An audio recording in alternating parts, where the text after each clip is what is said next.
स्वागत है आपका हमारे YouTube चैनल व्हाट इज में एक बार फिर से। आज के इस वीडियो में हम लोग डिस्कस करने वाले हैं ECI के बारे में, यानी इलेक्शन कमीशन ऑफ इंडिया के बारे में कि आखिरकार होता क्या है, इसका काम क्या क्या होता है, एपिक नंबर क्या होता है, EPIC नंबर क्या होता है और इलेक्शन कमीशन ऑफ इंडिया से जुड़ी सारी तमाम जानकारियाँ, इन सभी चीज़ों के बारे में हम लोग डिस्कस करने वाले हैं इस वीडियो में। तो बने रहिए हमारे साथ। और अभी तक आपने अगर हमारे चैनल सब्सक्राइब नहीं किया तो हमारे चैनल को सब्सक्राइब करके बेल बटन जरूर प्रेस कर ले, ताकि इसी प्रकार की सारी इंपॉर्टेंट वीडियोज़ की नोटिफिकेशन आपको मिलते रहे सबसे पहले।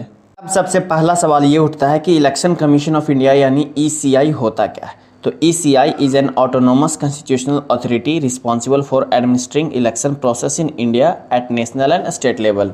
यानी जिसे कि अब सरल भाषा में समझाया तो इलेक्शन कमीशन ऑफ इंडिया जो है वो भारत का एक स्वतंत्र संवैधानिक संस्था है, जिसका कि काम होता है कि भारत के अंदर जितने भी प्रकार के इलेक्शन होते हैं, चाहे वो राज्य स्तर पे हो या राष्ट्र स्तर पे हो, उन सभी इलेक्शंस का संचालन जो है सुचारू ढंग से करवाने का जिम्मा जो होता है वो इलेक्शन कमीशन ऑफ इंडिया का होता है।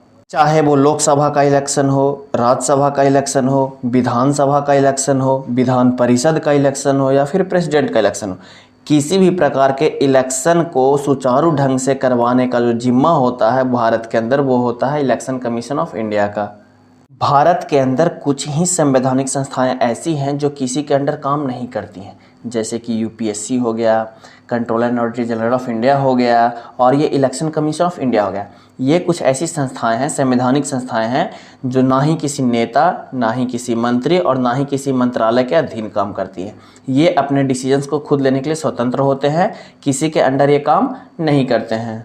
इलेक्शन कमीशन ऑफ इंडिया जो है वो भारत का एक परमानेंट संवैधानिक संस्था है, जो कि भारत के संविधान के आर्टिकल 324 के अंतर्गत काम करता है।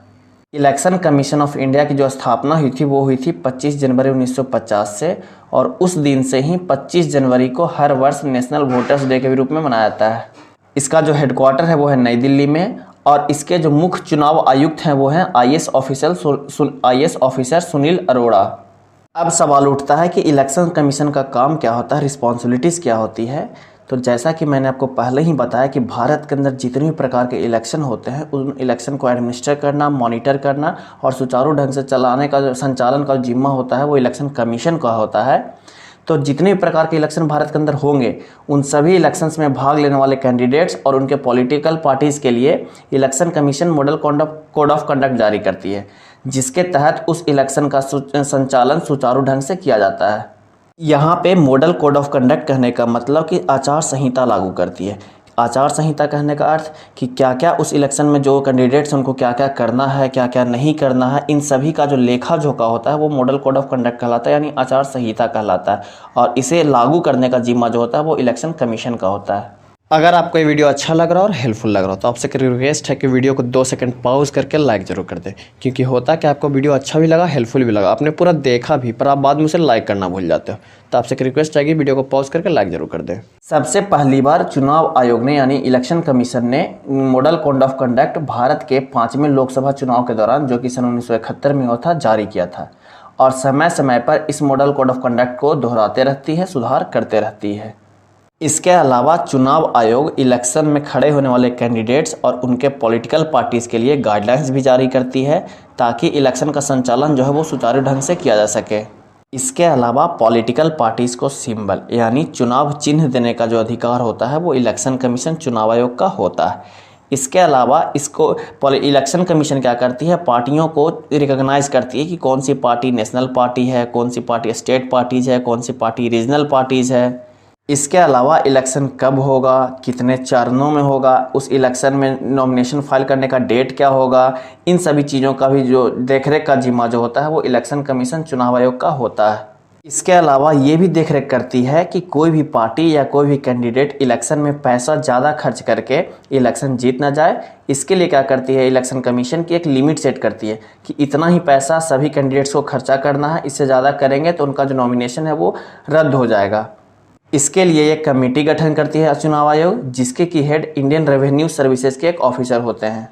इसके अलावा चुनाव आयोग ने सन 1993 में चुनाव में होने वाली धांधली से बचने के लिए भारत के अंदर जितने भी नागरिक हैं उन सभी नागरिकों के लिए एपिक कार्ड लॉन्च किया था, यानी electoral photo identity card launch किया था।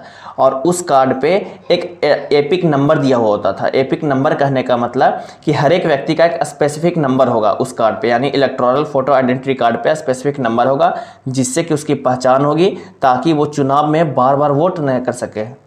इसे वोटर आईडी कार्ड के रूप में भी जाना जाता है। और इस कार्ड को सन 2004 से होने वाले जितने भी इलेक्शंस हैं उन सभी इलेक्शंस के लिए मैंडेटरी कर दिया गया है। भारत के अंदर किसी भी प्रकार के इलेक्शन में वोट करने के लिए आपके पास या तो एपिक कार्ड यानी वोटर आईडी कार्ड होना चाहिए, नहीं तो फिर राशन कार्ड होना चाहिए। इन दोनों का इस्तेमाल करके भारत के अंदर आप होने वाले किसी प्रकार के इलेक्शन में आप वोट डाल सकते हैं।